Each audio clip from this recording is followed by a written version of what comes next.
Despite an agreement between the US and Iran and a reported ceasefire between Israel and Hezbollah, Israeli airstrikes continue to bombard areas across southern Lebanon.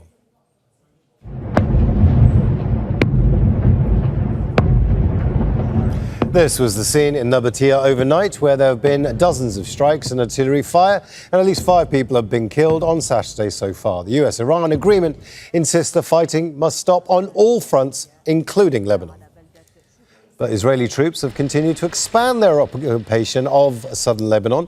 Shelling there has caused widespread destruction, and the Israeli army is continuing its campaign of demolishing homes, with new detonations reported in Kunin.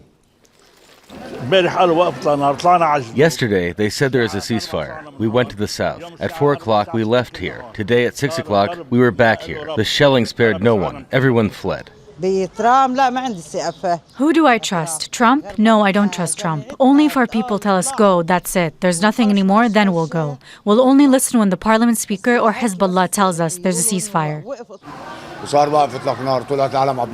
There was a ceasefire and people went back to their towns. Israel violated the ceasefire and people returned. What are we supposed to do in this situation? Now let's cross over to Rob McBride, who's in the Lebanese capital, Beirut. Rob, more strikes overnight. Just bring us up to date. Yeah, that's right. As we continue through Saturday morning here, local time, it's difficult to know exactly where this supposed ceasefire is up to. It has to be said that during the nighttime hours here, there was a definite lull in any clashes. There were some sporadic cases. But then just after first light here, we started to get word of more airstrikes coming from the south, mainly centered around the Rayhan Hills in Jazeera district. We started to get reports of several cities and towns there being targeted. Local media are reporting a number of casualties. You are yet to get official confirmation, but we do understand that there have been more fatalities and injuries.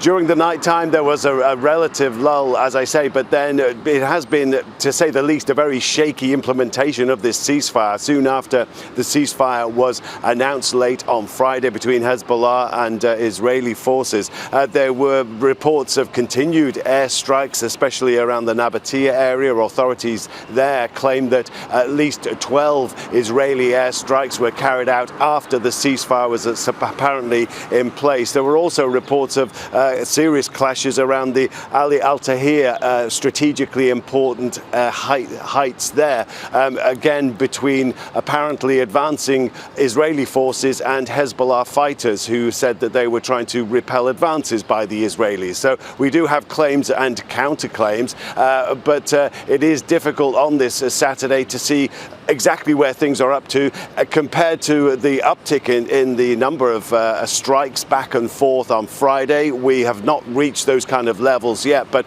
it is worrying to see, as soon as we got first light this Saturday, again more airstrikes.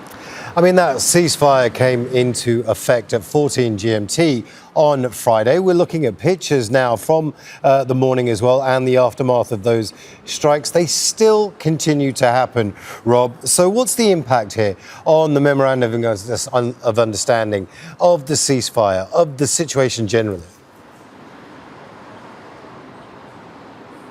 Yeah, I mean, I think it's always been realized that Lebanon is pretty crucial to this whole negotiation process, that it potentially poses grave risks to derailing the whole process.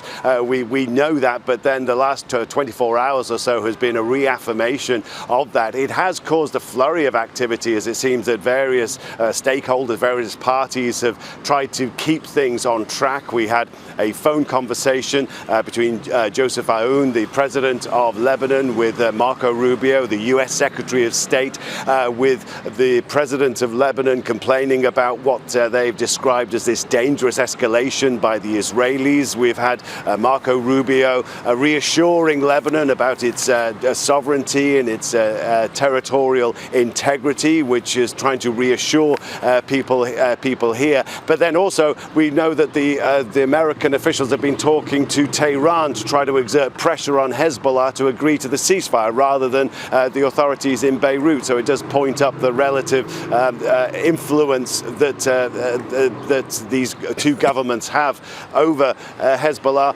And we have still both the Israelis and Hezbollah on diametrically different routes. The Israelis insisting they're going to stay in southern Lebanon, the Hezbollah group insisting that that's a violation of this memorandum of understanding and determined that they should leave one way or another.